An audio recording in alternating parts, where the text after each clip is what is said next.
지금은 아니고 나중에 내 아들 이삭을 데리고. 창세기 22장 2절. 하나님의 명령은 지금이지 나중이 아닙니다.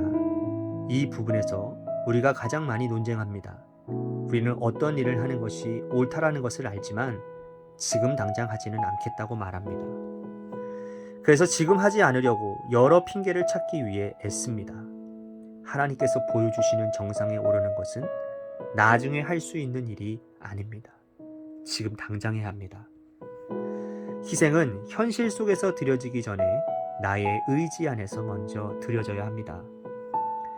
아브라함이 아침에 일찍 일어나 떠나 하나님의 자기에게 일러주신 곳으로 가더니, 아브라함의 이 놀라운 단순함, 하나님이 말씀하셨을 때 그는 가족과 상의하지 않았습니다. 가족과 의논하고 싶어 할 때 주의하십시오. 가족은 당신의 동정심이나 통찰력 등 하나님과의 인격적인 관계에 바탕을 두지 않는 것을 말할 수 있습니다. 이런 것들은 우리가 하나님께 순종하는데 하나님의 경쟁 상대가 되거나 방해가 됩니다. 아브라함이 희생을 선택한 것이 아닙니다. 하나님이 희생을 요구하셨습니다.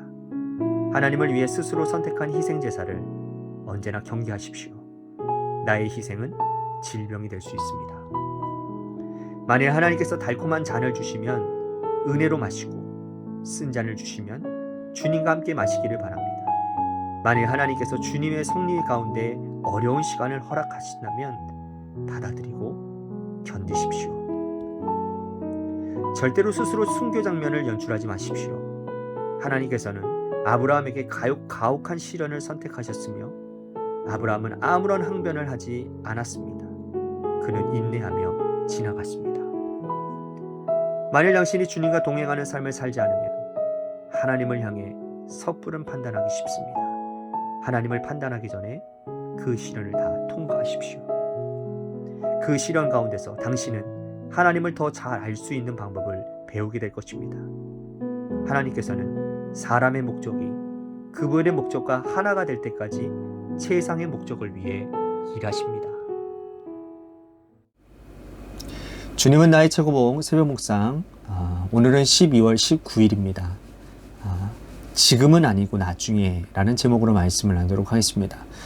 우리가 말씀을 읽거나 아니면 들을 때요, 하나님의 뜻을 깨달을 때가 있죠. 그죠? 특별히 하나님께서 우리들에게 무언가를 행하도록 어떤 마음에 부담을 주실 때가 있지 않습니까? 예를 들면 내가 먼저 손을 내밀어 용서를 구한다든지, 아니면 사랑을 베풀게 한다든지, 금식이나 어떤 특별한 기도 시간을 가지도록 하는 등 우리들의 삶에 순종해야 될 때가 있습니다. 그죠? 그때 여러분들은 어떻게 하세요? 즉각적으로 순종하십니까? 아니면 이런저런 이유로 미루십니까?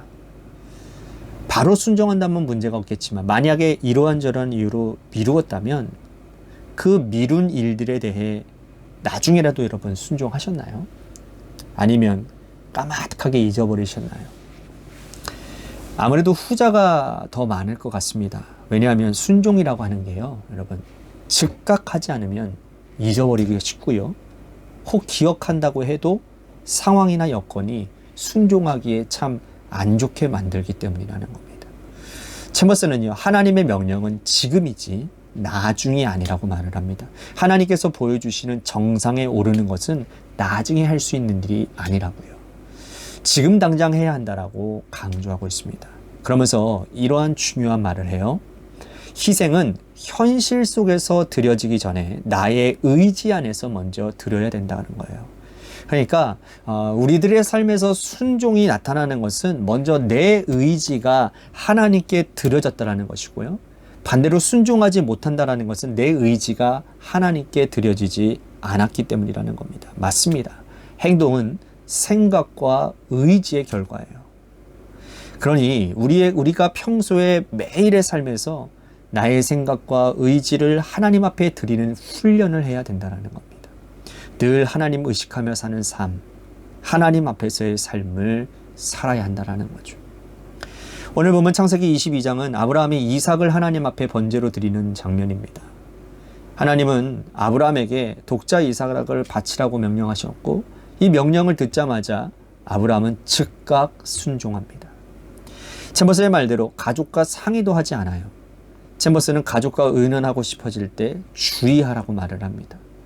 가족은 당신의 동정심이나 통찰력 등 하나님과의 인격적인 관계에 바탕을 두지 않고 있기 때문이라고 말하는 거예요. 그러한 것들은 우리가 하나님께 순종하는데 하나님의 경쟁 상대가 되거나 아니면 방해가 된다라고 얘기를 합니다. 여러분, 하나님이 내게 주신 부담은 내 영적인 상태, 하나님과의 관계, 내 상황들을 고려해서 하나님께서 신이 내게 주신 것입니다. 그런데 그것을 가족이나 다른 사람들은 그저 눈앞에 보여지는 상황들만 보는 거예요. 그리고 그 지극히 인간적인 경험, 인간적인 판단과 생각으로 말하겠지요. 나를 위해 한다는 명목으로 말입니다. 그러나 여러분, 그거는 나를 위한 게 아니에요. 그저 인간적인 얄팍한 동정심일 뿐입니다. 하나님의 동정상대이거나 어떤 방해가 되는 일이 어떻게 나를 위한 일이겠습니까? 그러니 하나님께서 내게 주신 명령이나 부담은 즉각 순종해야지 누구에게 의논할, 상의할 내용이 아니다라는 말이에요. 솔직히 여러분, 다른 사람에게 찾아가서 의논하거나 상의를 한다는 건 뭡니까?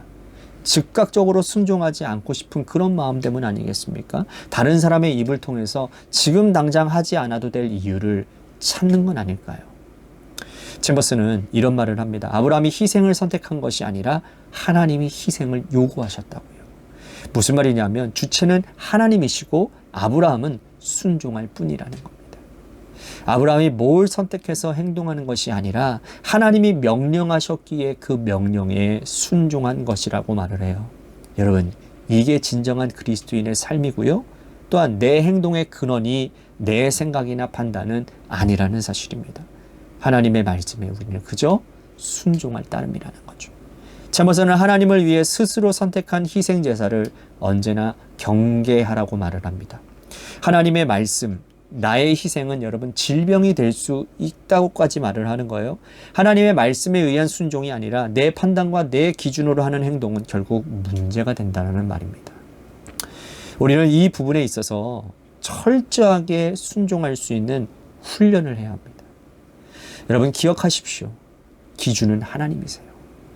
하나님의 말씀이 우리 행동의 기준이라고요.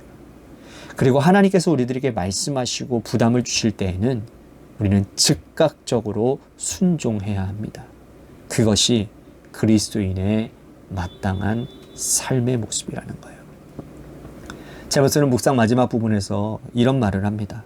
만일 당신이 주님과 동행하는 삶을 살지 않으면 하나님을 향해 섣부른 판단하기 쉽다고요.